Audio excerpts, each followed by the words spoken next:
Dímelo mi gente, what up? It's Gus from Gus Villa Jewelry. In this video, we are gonna take you through a comprehensive guide on how to purchase your very first watch. We wanna encompass more so the experience, what kind of questions you should be asking, what kind of answers you should be getting. We're gonna go with my boy Ben down to one of my very good friends and purchase his very first watch. I didn't want him to buy it from me because I wanted it to be from a third party so you guys can see natural interactions between the buyer and of course the seller. I hope you guys get a lot of really good information because this was a great experience, and let's see how the interaction went. So we're on our way to my boy's shop. This guy is a huge influence. He was a guy who taught me all the world of vintage. It's perfect because he sells in that 10,000 and under range. Now we're not trying to get all the way up there. It's roughly gonna be anywhere from about 2,500 to 3,500 at the very top. So introducing to my boy Ben right here. Let's see if we can flip the camera. I'm nervous to spend a lot of money that I don't have, but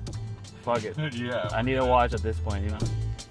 First buying experience. Good morning.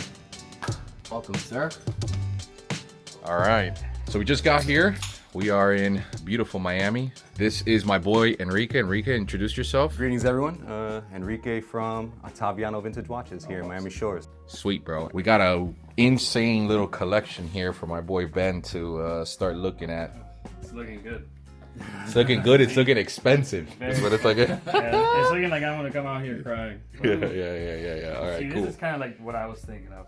Right. So, All right. dude, Hold this on. Don't jump the gun yet. You gotta go through the whole sifting of what he's talking about. Let's start with some basics. So Ben, what ultimately are you looking for when you go for a watch? First of all, I have a very small wrist right here, Victoria's Secret wrist.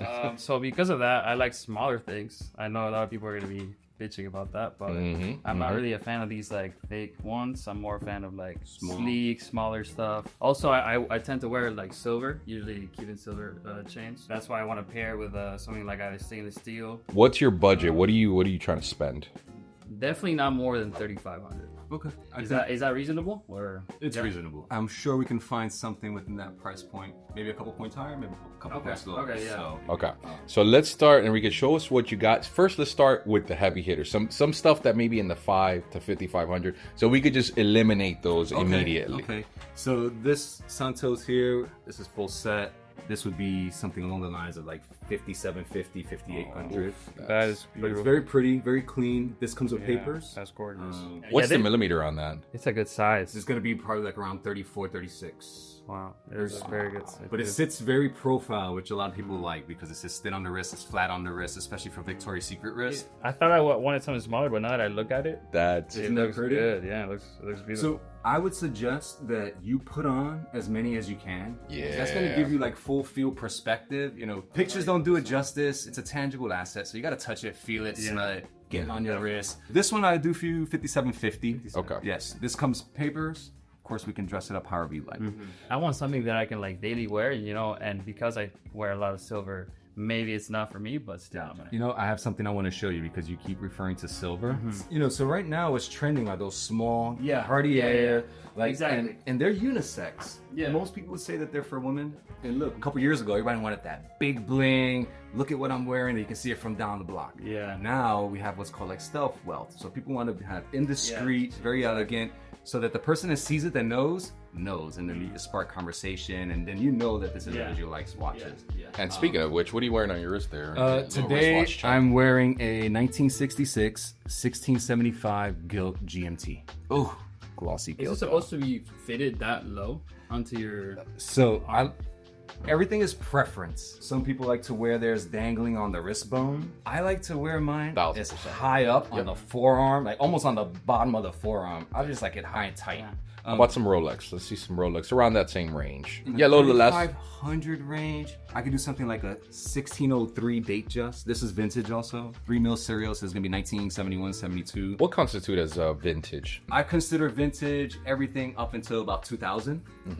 And then I would say everything north of 2000 to 2010 neo vintage, and then everything north of 2010 I would consider to be modern. That was beautiful. The dial has like a nice tan tone to it, so it's not your standard silver dial, and this is called a pie pan dial. And the reason why it's called a pie pan dial is because if you look at the rehaul or the perimeter of the dial, it's recessed versus the rest of the dial. Oh yeah. This is like an everyday wearer. You can beat this to crack, and you can always get it refinished if you wanted to look new. But you know, I always suggest wear your watches, bang them up, ding them up. You know? Especially with vintage, they have character, that age. I wouldn't consider many of these like safe queen watches that just sit in the safe. For perspective and example, so here we have a 1601. So very similar to the 1603. There's one notable difference between the two. The 1601 comes with a white gold fluted bezel. The 1603s come with an engine-turned stainless steel bezel. What are people that come to buy their first watches with you? What do they usually look for? Most of my first-time buyers are subs and GMTs. And what were those 1601s priced at? 1601s, so the 1601s are gonna be around 36 to 38.50. The 1603s, I'll do a little bit better for you, like 33.50. What'd you think of those then? I surprisingly, I thought I didn't want a Rolex, but when I put it on, it felt better and more natural than the Cartier, which is what I thought I wanted. And at that price point, after you enjoy it for a while and you're ready to upgrade, these retain value. What's most important is condition, right? So we want to make sure no refinished dials, no chunks out of the cases. We want everything kosher because that's where the value retention lies in the long term. Yeah. I want to show you something. You kept saying silver. These two watches just came in this morning. They're both small. They're both Cartier, and they're rare birds. They have silver 925 cases, and they're super affordable. You could probably get two plus something else for your price point where you want to be. Yeah. So this first one is called the Cartier Trinity. Oh, damn. So this is in 925 silver case. This is what a lot of people are wearing. These are the small, tiny Cartiers that people love and enjoy, and a lot of bang for your buck. It's very like new. This is the wave. I definitely don't like the green strap. Yeah, the strap on. So remember, straps are like shoelaces on sneakers. They're interchangeable and they're inexpensive. Yeah. This will run you $12.50. This other one I have, it's another rare bird. And this is called the Must-Do Cartier Calcine.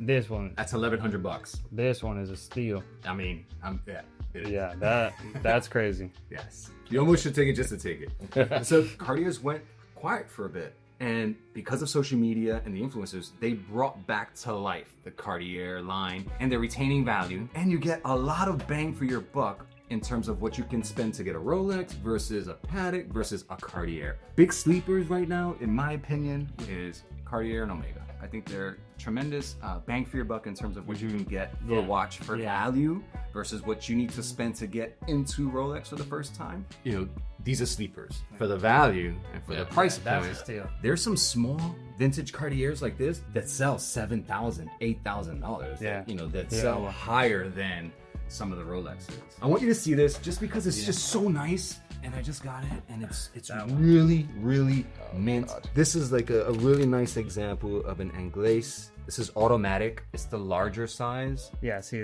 this one's too big. So it's good for you to see that, to get that feel. Yeah. What's this one at? This is a reference 3511. This has full set, dated from 2015. It's an automatic tank. It's the large one. And this one is 3650. I really like, you know, the ones that are a little bit smaller than these? The tank or the other? The Tank Dumas or so this is a something? Tank Francais, which is the smaller one. Bro. I want to try that one. Yes, very popular also. Yeah, these are this is the Tank. This is the one I had in mind, kind of. Yes, this is watch only. This guy's naked. It's battery operated. Oh, okay. Yes. Damn. See, this is what I had in mind. Papa, that's gorgeous, bro. That will run you 26. So nice and value. This is a Vendome, must-do Vendome Cartier. This is with black onyx dial. This is gold-plated on a strap. It's the vermeil. This is also quartz. Very pretty, very elegant, and that will cost you $11.50. Wow. Yes. This is also a steal. Look at that. Yes. That. Oof. This is pretty. That feels good. Damn. Actually, it's a nice switch up from the stainless steel. Let me wear this every day, and now let me go out to dinner and throw this on real quick. Wow. That fucking shit is fire. Right? You're gonna wear this, and after a couple years of sweating and all that, it will turn. It most likely will because it's plated, and that's totally normal. That does not discourage against value retention. Sure. Just because some people want it that way and some people don't. Some people want it that way. Yes. Yeah. Very pretty. At 1150, again, lots of value, lots of bang for your This buck. is blowing me away, and I'm not gonna lie to you. Good. Just another one. So here's a nice, pretty one. This is the one that I mean, would vote for, but of course I'm not the one buying. Here. Damn. This one might be a little out of your price range, Ben. How much is it? This one has papers, 2019, and that one will be $4,000. What do you think about it, Ben? Is it too big or what's Maybe a How do little you bit. feel about? You see, because now you just put this on, Yeah. right? So the difference, right? Maybe a little bit. It's good that you're putting so many of them Yeah. on your wrist so that Yeah, you you can have start to. eliminating them Yeah, on your yeah. head. Like, okay, cool. For sure, after 3 of them, you're like, yeah, no, the big size is not mine. This is almost there, but definitely a little bit too big, just for me. too big. For a first watch, at least. Maybe I'll get used to the other ones eventually. And that's okay. What about some more Rolex? This is a 16014 Datejust. What's special about this one is that it has a mosaic dial. Oh, okay. So you see, it's not your plain Yeah. silver. Yeah. It has lines to it. These run somewhere along the lines of like 4250, 4500. The value in these are the dials. Your standard, your plain Jane is going to be your silver dial. Then you go into colored dials, right? And then from there, you go your textured dials, right? So you go mosaic, linen, curtain dials, and then you go into like your diamond dials. You know, like one of these, for example, just to give you reference, this is a 16234G no hose case with a factory big diamond dial. That's gonna be what. So this would be around like 5,000, 5,500. So Ben, what are you leaning more towards? What you think? Right now, I'm thinking these two. Oh, you're gonna pick up a bundle. Gotta start a collection. I just don't know. What would you guys recommend? Do you think it's more valuable to have one with box and papers, or with a box at the very least, or to buy So two, saying it depends, because you have individuals who are solely set on box and papers. Yeah. Right? And then you got people who say, I don't care, I don't wear the box and papers. Yeah.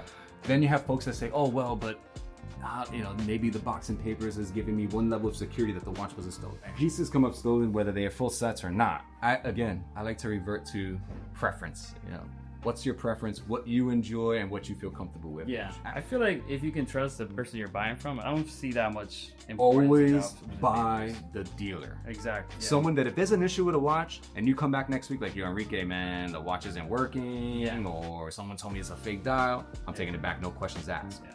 We're not selling anything here with fake dials. Yeah. So what else you want to see? Ben? Okay. You want to see something else Ben? different? I think Are I'm you- set. yeah, I think okay. I'm set on these two. If you buy this one, and this one was 1150, then I'll do 1,050 on that. So I'll take off 100 on that if you do the pair.